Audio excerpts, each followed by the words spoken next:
রবীন্দ্রনাথ ঠাকুরের শেষের রাত্রি গল্পের বাকি অংশটুকু। কষ্ট হচ্ছে মাসি, কিন্তু যত কষ্ট মনে করছো তার কিছুই নয়।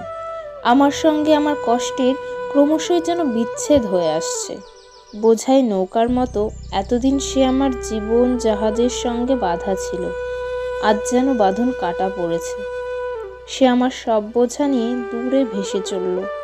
এখনো তাকে দেখতে পাচ্ছি, কিন্তু তাকে যেন আর আমার বলে মনে হচ্ছে না। এ দুদিন মণিকে একবারও দেখিনি। মাসি, পিঠের কাছে আর একটা বালিশ দেবো কি যতীন? আমার মনে হচ্ছে মাসি, মণিও যেন চলে গেছে আমার বাঁধন ছেঁড়া দুঃখের নৌকাটির মতো। বাবা, একটু বেদানার রস খাও, তোমার গলা শুকিয়ে আসছে। আমার উইলটা কাল লেখা হয়ে গেছে। সে কি তোমাকে দেখিয়েছি? ঠিক মনে পড়ছে না। আমার দেখবার দরকার নেই যতীন। মা যখন মারা যান আমার তো কিছুই ছিল না। তোমার খেয়ে তোমার হাতে আমি মানুষ, তাই বলছিলুম। সে আবার কি কথা? আমার তো কেবল ওই একখানা বাড়ি আর সামান্য কিছু সম্পত্তি ছিল, বাকি সবই তো তোমার নিজের রোজগার। কিন্তু এই বাড়িটা কিসের বাড়ি আমার? কত দালান তুমি বাড়িয়েছ, আমার সেটুকু কোথায় আছে? খুঁজেই পাওয়া যায় না। মণি তোমাকে ভেতরে ভেতরে খুব। সে কি জানি নে যতীন, তুই এখন ঘুমো। আমি মণিকে সব লিখে দিলুম বটে, কিন্তু তোমারই সব রইল মাসি। সে তো তোমাকে কখনো অমান্য করবে না। সেজন্য অত ভাবছো কেন বাছা? তোমারই আশীর্বাদেই আমার সব। তুমি আমার উইল দেখে এমন কথা কোনোদিনও মনে করো না। ও কি কথা যতীন? তোমার জিনিস তুমি মণিকে দিয়েছো বলে আমি মনে করব? আমার অমনি পোড়া মন। তোমার জিনিস ওর নামে লিখে যেতে পারছো বলে তোমার যে সুখ, সেই তো আমার সকল সুখের বেশি বাপ। কিন্তু তোমাকেও আমি। দেখ যতীন, এবার আমি রাগ করব। তুই চলে যাবি আর তুই আমাকে টাকা দিয়ে ভুলিয়ে রেখে যাবি? মাসি, টাকার চেয়ে আরো বড় যদি কিছু তোমাকে দিয়েছিস যতীন, ঢের দিয়েছিস। আমার শূন্য ঘর ভরেছিলি, এ আমার অনেক জন্মের ভাগ্য।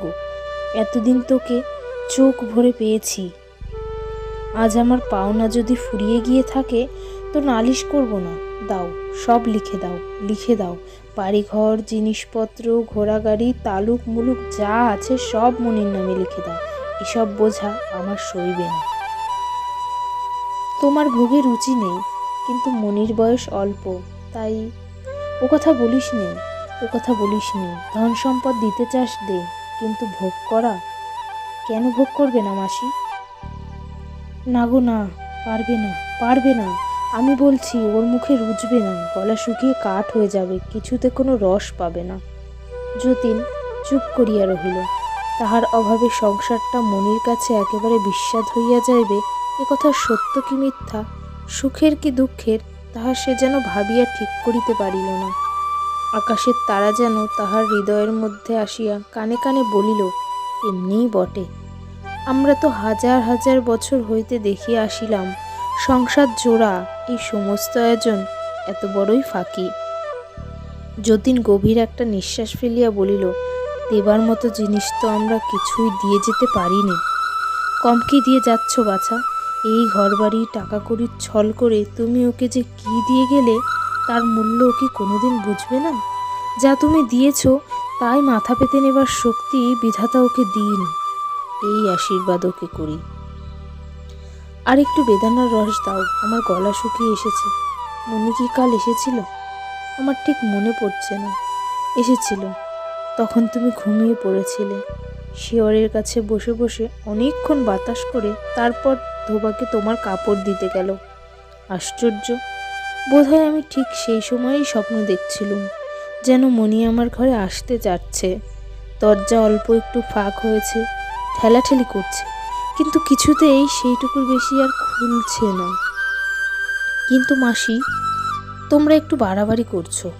ওকে দেখতে দাও যে আমি মরছি, নইলে মৃত্যুকে হঠাৎ সইতে পারবে না। বাবা, তোমার পায়ের ওপরে এই পশমের শালটা টেনে দিই, পায়ের তেলও ঠান্ডা হয়ে গেছে। না মাসি, গায়ের উপর কিছু দিতে ভালো লাগছে না। জানিস যতীন, এই শালটা মনির তৈরি। এতদিন রাত জেগে জেগে সে তোমার জন্য তৈরি করেছিল, কাল শেষ করেছে। যতীন শালটা লইয়া 2 হাত দিয়ে একটু নাড়াচাড়া করিল। মনে হইল পশমের কোমলতা যেন মনির মনের জিনিস। সে যে যতীনকে মনে করিয়া রাত জাগিয়া এইটি বুনিয়াছে, তাহার মনের সেই প্রেমের ভাবনাটি ইহার সঙ্গে গাথা পড়িয়াছে। কেবল পশম দিয়া নহে, মনির কোমল আঙুলের স্পর্শ দিয়া ইহা বোনা। তাই মাসি যখন শালটা তাহার পায়ের ওপর টানিয়া দিলেন, তখন তাহার মনে হইল মনি রাত্রির পর রাত্রি জাগিয়া তাহার পদসেবা করিতেছে। কিন্তু মাসি, আমি তো জানতুম মনি সেলাই করতে পারে না, সে সেলাই করতে ভালোই বাসে না। মন দিলে শিখতে কতক্ষণ লাগে তাকে দেখিয়ে দিতে হয়েছে, ওর মধ্যে অনেক ভুল সেলাইও আছে। তা ভুল থাক না, ও তো প্যারিস এক্সিবিশনে পাঠানো হবে না। ভুল সেলাই দিয়ে আমার পা ঢাকা বেশ চলবে। সেলাইয়ে যে অনেক ভুল ত্রুটি আছে, সেই কথা মনে করিয়াই যতীনের আরও বেশি আনন্দ হইল। বেচারা মনি পারে না, জানে না, বারবার ভুল করিতেছে, তবু ধৈর্য ধরিয়া রাত্রির পর রাত্রি সেলাই করিয়া চলিয়াছে। এই কল্পনাটি তাহার কাছে বড় করুণ, বড় মধুর লাগিল। এই ভুলে ভরা শালটাকে আবার সে একটু নাড়িয়া চাড়িয়া লইল। মাসি ডাক্তার বুঝি নিচের ঘরে? হ্যাঁ যতীন, আজ রাত্রে থাকবেন, কিন্তু আমাকে যেন মিছিমিছি ঘুমের ওষুধ দেওয়া না হয়। দেখেছ তো, ওতে আমার ঘুম হয় না, কেবল কষ্ট বাড়ে। আমাকে ভালো করে জেগে থাকতে দাও। জানো মাসি, বৈশাখ দ্বাদশীর রাত্রে আমাদের বিয়ে হয়েছিল। কাল সেই দ্বাদশী আসছে। কাল সেই দিনকার রাত্রে সব তারা আকাশে জ্বালানো হবে। মনির বোধহয় মনে নেই। আমি তাকে সেই কথাটি আজ মনে করিয়ে দিতে চাই। কেবল তাকে তুমি 2 মিনিটের জন্য ডেকে দাও। চুপ করে রইলে কেন? বোধহয় ডাক্তার তোমাদের বলেছে আমার শরীর দুর্বল, এখন যাতে আমার মনে কোনো।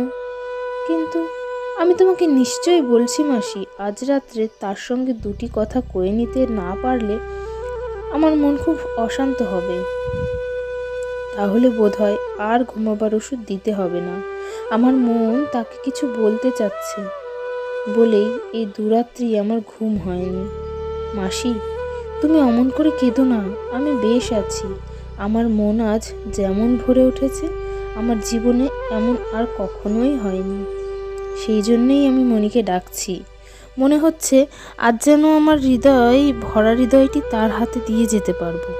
তাকে অনেক দিন অনেক কথা বলতে চেয়েছিলাম, বলতে পারিনি। কিন্তু আর এক মুহূর্ত দেরি করা নয়, তাকে এক্ষুনি ডেকে দাও। এরপরে আর সময় পাবো না।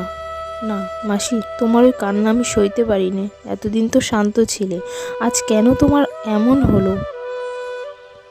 ওরে যতীন, ভেবেছিলাম আমার সব কান্না ফুরিয়ে গেছে, কিন্তু দেখতে পাচ্ছি এখনো বাকি আছে। আজ আর পারছি নে। মনিকে ডেকে দাও, তাকে বলে দেব কালকে রাতের জন্য যেন।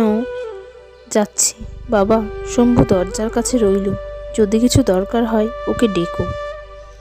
মাসিমণি শোবার ঘরে গিয়া মেজের ওপর বসিয়া ডাকিতে লাগিলেন, ওরে আয়, একবার আয়, আয় রে রাক্ষসী, যে তোকে তার সব দিয়েছে তার শেষ কথাটি রাখ। সে মরতে বসেছে, তাকে আর মারিস নে। যতীন পায়ের শব্দে চমকিয়া উঠিয়া কহিল, মণি? না, আমি শম্ভু। আমাকে ডাকছিলেন? একবার তোর বউ ঠাকুরনকে ডেকে দে। কাকে? বউ ঠাকুরনকে? তিনি তো এখনো ফেরেননি। কোথায় গেছেন? সীতারামপুরে। আজ গেছেন? না, আজ 3 দিন হলো গেছেন।